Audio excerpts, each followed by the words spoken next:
न्याय स्वतंत्र समानता बंधुता मूल्यातून या देश महान देशचा आहे धर्म आमचा आणि धर्मग्रंथ संविधान।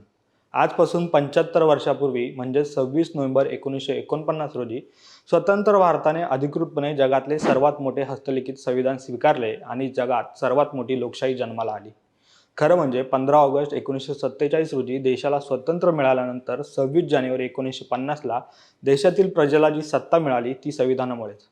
कारण याच दिवशी भारतीय संविधान अंमलात आले होते। त्यामुळे जितके महत्त्व 15 ऑगस्ट आणि 26 जानेवारी या दोन्ही दिवसांना आहे तितकेच महत्त्व 26 नोव्हेंबर म्हणजे संविधान दिवसाला आहे। परंतु संविधान दिवस का आणि कधीपासून साजरा केला जातो, आपलं भारतीय संविधान कसं तयार झालं आणि संविधानाबद्दलची रंजक तथ्य काय आहेत याबद्दल तुम्हाला काही माहिती आहे का? खरं तर आपल्यापैकी फारच कमी जणांना ही माहिती असते। त्यामुळे आजच्या व्हिडिओमधून आपण या सगळ्या गोष्टी सविस्तरपणे जाणून घेणार आहोत। त्यामुळे हा व्हिडिओ तुम्ही शेवटपर्यंत नक्की बघा। नमस्कार, मी अरविंद आणि तुम्ही पाहतात महाटॉक्स। भारतीय संविधान ज्या दिवशी स्वीकारलं त्या दिवशी म्हणजे 26 नोव्हेंबरला दरवर्षी संविधान दिवस साजरा केला जातो। भारत सरकारच्या सामाजिक न्याय मंत्रालयाने 19 नोव्हेंबर 2015 रोजी 26 नोव्हेंबर हा दिवस त्या वर्षीपासून संविधान दिवस म्हणून साजरा करण्याचा निर्णय घेतला होता। आणि तो निर्णय घेण्यामागचं कारण होतं ते म्हणजे संविधानाचे शिल्पकार डॉक्टर बाबासाहेब आंबेडकर यांच्या कार्याचा गौरव करून भारतीय संविधानाबद्दल नागरिकांमध्ये जागृती निर्माण होत संविधानिक मूल्यांचा प्रचार प्रसार व्हावा। तर 2015 पूर्वी 26 नोव्हेंबर हा दिवस कायदा दिवस म्हणून साजरा केला जात होता। आता बघू भारतीय संविधान तयार झालं त्याचा इतिहास नेमका काय आहे। खरं तर साल 1934 मध्ये M.N. रॉय यांनी संविधान सभेची सर्वप्रथम कल्पना मांडली होती, परंतु त्यावर कोणताही विचार झाला नाही। त्यानंतर पुढे साल 1946 मध्ये कॅबिनेट मिशन योजनेनुसार संविधान सभेची स्थापना करण्यात आली आणि 9 डिसेंबर 1946 रोजी संसदेच्या सेंट्रल हॉलमध्ये संविधान सभेची पहिली बैठक पार पडली। त्यानंतर 2 दिवसांनी म्हणजेच 11 डिसेंबरला डॉक्टर राजेंद्र प्रसाद यांची संविधान सभेचे अध्यक्ष म्हणून नियुक्ती करण्यात आली। तर संविधान सभेच्या कामासाठी एकूण 22 समित्या नेमल्या गेल्या होत्या, परंतु त्यातील सर्वात महत्त्वाची समिती होती ती म्हणजे संविधानाचा ड्राफ्ट तयार करण्यासाठी डॉक्टर बाबासाहेब आंबेडकर यांच्या अध्यक्षतेखाली नेमलेली 7 सदस्यीय मसुदा समिती। त्यानंतर संविधान सभेचे कामकाज सुरू झाले आणि 26 नोव्हेंबर 1949 रोजी संपूर्ण संविधान तयार झाले, ज्यात एक प्रास्ताविका, 22 भाग, 395 कलमे आणि 8 परिशिष्ट होती।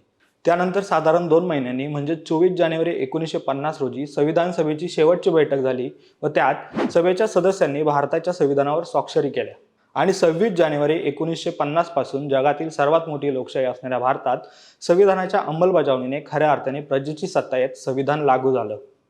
आता बघू संविधानाबद्दलची काही रंजक तथ्य।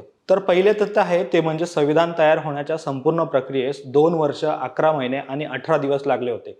तर दुसरे तथ्य आहे ते म्हणजे भारतीय संविधानाची मूळ प्रत ही इंग्रजी आणि हिंदी या दोन्ही भाषेत असून संपूर्ण संविधान पूर्णतः हस्तलिखित आहे। प्रेमबिहारी नारायण रायजादा यांनी संविधानाच्या प्रत्येक पानावर सुंदर हस्ताक्षर इटॅलिकमध्ये लिहिलं आहे। तर संपूर्ण संविधान लिहिण्यासाठी त्यांना काळ्या शाईचे 432 दौत आणि 303 लेखणी म्हणजेच पेन वापरले होते। इथे विशेष बाब सांगायची म्हणजे या कामासाठी नारायण रायजादा यांनी कोणतेही मानधन घेतले नाही, परंतु संविधानाच्या प्रत्येक पानावर त्यांनी त्यांचं नाव व शेवटच्या पानावर त्यांच्या आजोबांचं नाव असेल अशी अट ठेवली होती। तर तिसरे तथ्य आहे ते म्हणजे भारतीय संविधानातील संपूर्ण हस्तकला ही शांतिनिकेतनचे प्रसिद्ध चित्रकार आचार्य नंदलाल बोस यांच्या मार्गदर्शनाखाली शांतिनिकेतनमधील कलाकारांनी पूर्ण केली होती। तसेच संविधानाच्या प्रत्येक पानावरील नक्षीकाम आणि सजावट ही जबलपूरचे व्यवहार राम मनोहर सिन्हा यांनी केले आहे, जे नंदलाल बोस यांचे एक शिष्य होते। तर चौथे तथ्य आहे ते म्हणजे मूळ भारतीय संविधान जे इंग्रजीमध्ये लिहिले आहे ते 233 पानांचं आहे व त्याचे एकूण वजन 13 किलो आहे। तर मूळ इंग्रजी संविधानाचे हिंदी भाषांतर करून वसंत कृष्ण वैद्य यांनी ते लिहिले आहे, जे 264 पानाचे आहे। तर या संविधानाच्या निर्मितीसाठी त्यावेळी एकूण 64 लाख रुपये इतका खर्च आला होता। तर पाचवे तथ्य आहे ते म्हणजे भारतीय संविधानाची मूळ हिंदी आणि इंग्रजी या दोन्ही प्रती संसदेच्या वाचनालयातील हेलियम या वायूने भरलेल्या एका बॉक्समध्ये ठेवण्यात आल्या आहेत, जेणेकरून हजारो वर्ष संविधानाची प्रत सुरक्षित राहील। तर भारतीय संविधानाचं सर्वात मोठं सौंदर्य म्हणजे ते तयार करताना सांस्कृतिक, धार्मिक, भौगोलिक विविधता ध्यानात घेतली होती। त्यामुळे भारतीय संविधान हे केवळ लोकशाही, अधिकार आणि कर्तव्य अंतर्भूत असलेले कायद्याचे पुस्तक नसून तात्विकदृष्ट्या इथल्या शेवटच्या घटकाची सर्वांगीण काळजी घेणारा एक मूलग्रामित तत्वग्रंथ आहे। आणि म्हणूनच आजच्या संविधान दिनी आपल्या भारतीय संविधानाबद्दलची ही रंजक माहिती या व्हिडिओच्या माध्यमातून तुमच्यापर्यंत पोहोचवली। त्यामुळे तुम्हाला जर हा माहितीपूर्ण व्हिडिओ आवडला असेल तर व्हिडिओला लाईक करा, शेअर करा आणि असेच माहितीपूर्ण व्हिडिओ पाहण्यासाठी आमच्या महाटॉक्स या YouTube चॅनलला नक्की सबस्क्राईब करा।